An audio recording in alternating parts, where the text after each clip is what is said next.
here, this is going to be the back side, or the little fanny, if you will, of our little furry animal, because I want the fur to come down his back, okay? And so the head will attach here. That's what we're going to do right now. So in order to do that, we're going to take the neck, and we're going to move that fuzz and that fur, we're going to fold it back, okay? And then we're going to put this little neck up inside right there. So we're going to now stitch the neck to the front part of the body like that. I'm going to have a little bit sticking out. I'm going to pin this together. That way when we flip it, then the neck will all be tucked right up inside that seam allowance. The first time I did this, and I wasn't thinking about how to put it together, I actually sewed everything together, and then I had to go through and take little holes out and, you know, put it together that way. So I've now learned the process. So now we're going to go ahead and sew the body here. I'm going to, of course, still leave a pretty good opening because we have to put that styrofoam form inside. So I'm going to start there, and I'm going to leave this much open. Okay, and then I'm going to just sew this. All right, we're just getting to the end here of this body, going around it. Got to take the pins out. When I had my sewing job, my little sewing business at my home several years ago, when my oldest daughter was just a little girl, I was notorious for taking the pins out and just kind of chucking them wherever they landed. So I paid her a penny a pin to pick up all my pins for me. That made her very happy. Made me happy. Made my husband happy. So he wasn't stepping on pins. I'm notorious for that. So now I just toss them down there in my little tray. All right. Now we're going to take that off. Make sure we get the rest of these pins out of here. There we go. All right. And we're going to flip it. So now we have our body. Oh, it's starting to come together. Look at that. Oh, so exciting. So he's there. He's got his neck attached to his body now. And you see how the fur is going down the back of his body just like I wanted it to. But I'm going to take a minute and kind of pull out some of these little fuzzies that got caught down inside that seam. I want to take advantage of every little fuzzy that we've got. All right, now we're going to put the legs and the tail on. All right, so we've got our head, so we know that this is the top of the body right here. That's where I want to attach my tail and my legs. Okay. So this is the tail. I'm going to put the legs on first. And again, I want that fur to be going down. So I'm going to actually have it facing me as I attach the legs to just one side. Okay, I'm going to pull this fur back.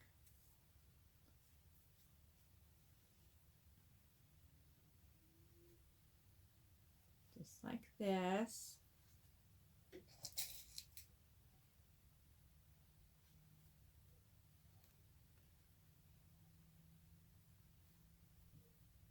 There we go. Get it all pinned into place. And I'm going to do the same thing with the other leg now and the tail. And then I'm going to stitch across there. So I'm going to put the other leg on. Okay, well, I pin that on and get it stitched. I just finished up stitching the legs and the tail to the body. Here we are. Right there. Very good. Oh boy. All right. Our next thing that we're going to do is we're going to attach the feet to the legs. So this is his head. I'm going all the way down his body. There's his leg.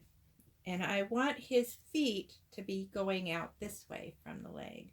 So I want to make sure that I sew this on, so his leg on, right to the top of that foot. So I'm just going to, again, fold that hair back. I'm going to put his foot on this way. All right, I finished sewing my feet on. I left a pocket to be able to put the feet stuffing in. So the leg opening, I just closed it up as I sewed it in, but I left the foot opening open. All right, and we're going to go ahead then and let's stuff our body first. All right, put this in just like we did the head. Put it in the opening. Stuffing in there. Perfect. And then of course we're going to do a whip stitch and close that up. Okay, so that'll be closed up. And then we're going to do the same thing with our feet. So remember what's inside the feet. I took a block of wood. This is about 3 inches long. So it's what, it's about 1.5 inches wide by 3 inches long. I'm using wood in the feet to give the feet some weight so that they will, you know, hang down and be more realistic looking when it's walking, when our little puppet guy is walking. So you want to put a block of wood inside of his foot. Okay. So now that's in, and of course that's open, and we're going to do a whip stitch and close that up. And we're going to put the other block of wood covered in batting right in there, just like that. And then we're going to stitch those up. Look at this. Oh my gosh. He's come together.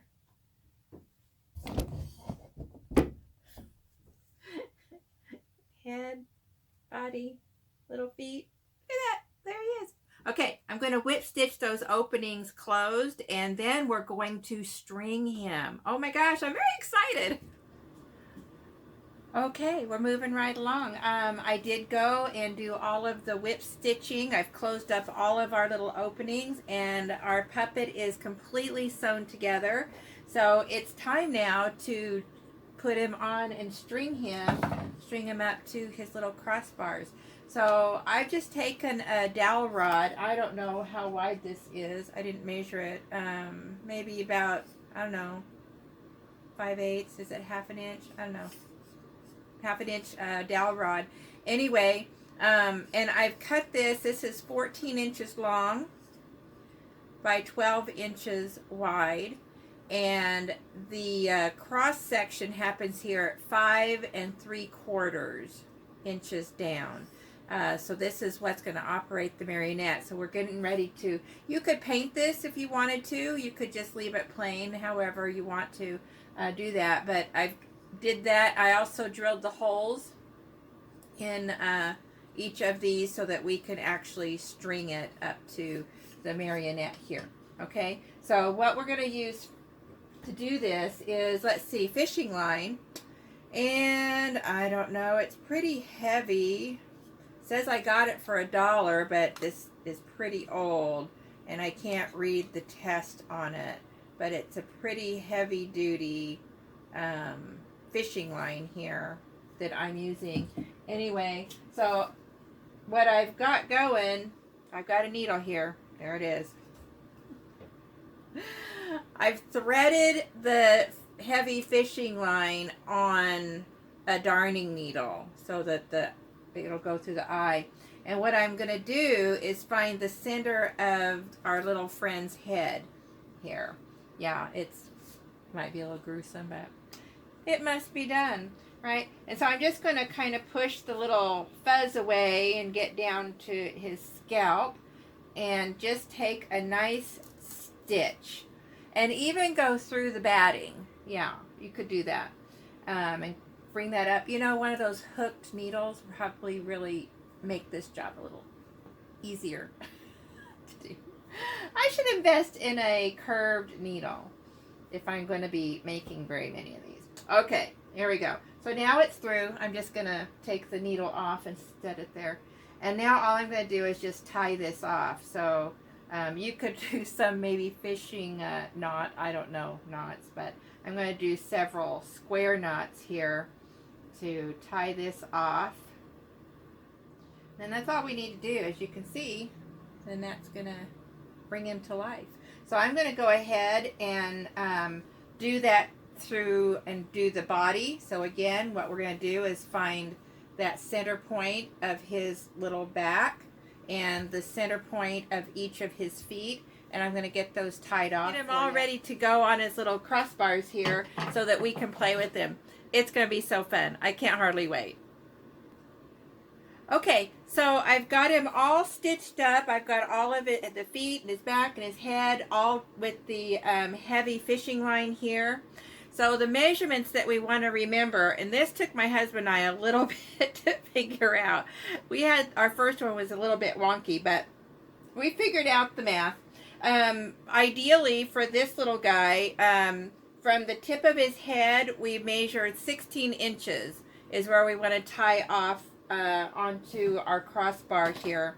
And then the back of him, it's 21 inches to the place where we want to tie him off.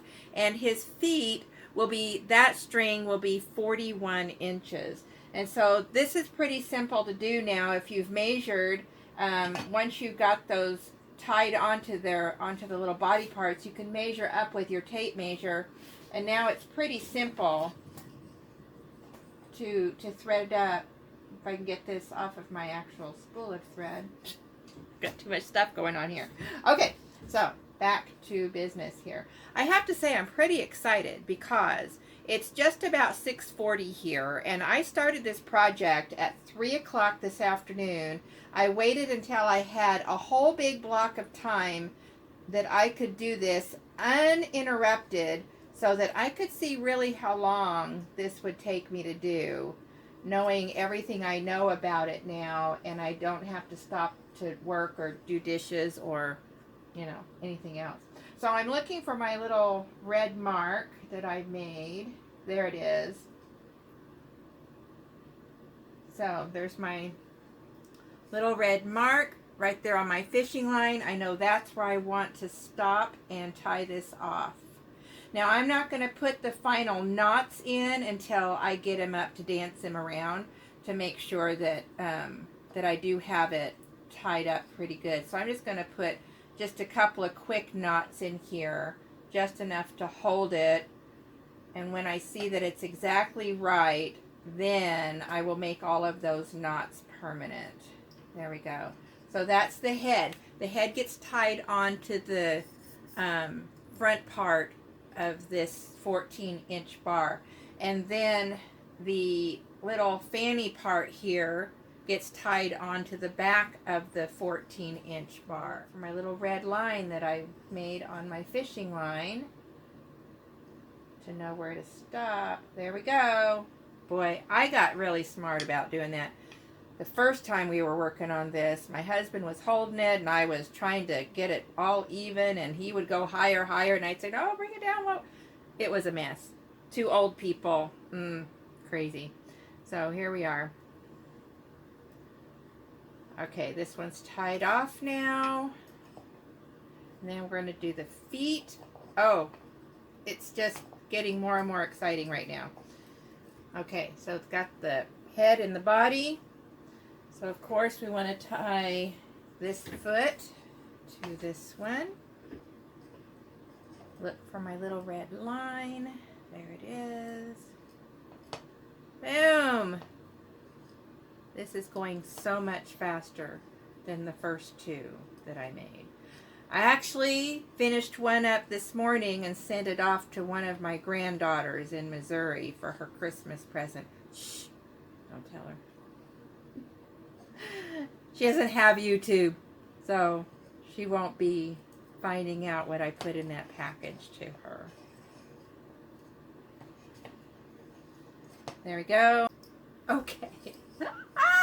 It's all together. Okay, here we go.